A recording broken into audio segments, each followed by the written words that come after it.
జగన్కి చెప్పదలుచుకుంది ఒకటే, జగన్ బాధితులందరికీ ఒకటే చెప్తా ఉన్నాను. 1 man's courage makes a majority అంటారు.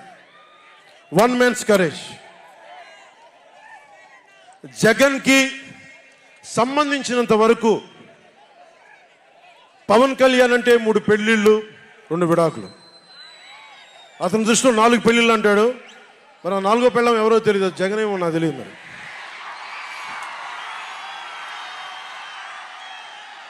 నాకు ఇదే విసుగొస్తుంది. జగన్ లేని 4వ పెళ్ళవుటే నువ్వేరా.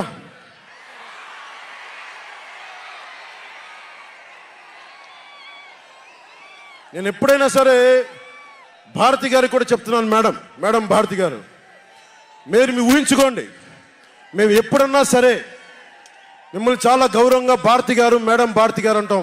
మీ ఆయన ఇంత నీచంగా ప్రవర్తించినా కానీ, చంద్రబాబు గారి సతీమణి కానీ, నియోజకవర్గంలో ప్రతి ఒక్కరిని ఇబ్బంది చేసినా కానీ, నా ఇంటి సతీమణి నన్నా కానీ పెళ్ళాలను సంబోధిస్తాడు. ఆ మాట మిమ్మల్ని అంటే ఎలా ఉంటుంది భారతి గారు? ఆలోచించండి ఒకసారి. నాకు తెలుగు వచ్చాడు, నేను పెద్ద ఇంగ్లీష్ మీడియం చదువుకున్న వ్యక్తిని కాదు, నాకు చాలా భాష వచ్చు, కానీ సంస్కారంగా ఉండదని మాట్లాడినంతే.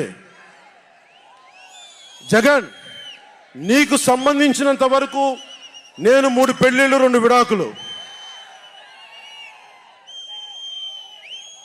పవన్ కళ్యాణ్ అంటే జగన్ చెప్తున్నా విను, పవన్ కళ్యాణ్ అంటే ఆంధ్రప్రదేశ్ ప్రజల భవిష్యత్తు. పవన్ కళ్యాణ్ అంటే ఈ దేశపు యువత కాలంలో, పవన్ కళ్యాణ్ అంటే కన్నీళ్లు తుడిచే చెయ్య, పవన్ కళ్యాణ్ అంటే అర్ధరాత్రి పరిగెత్తుకుంటా వచ్చి ప్రాణాపాయంలో ఉన్న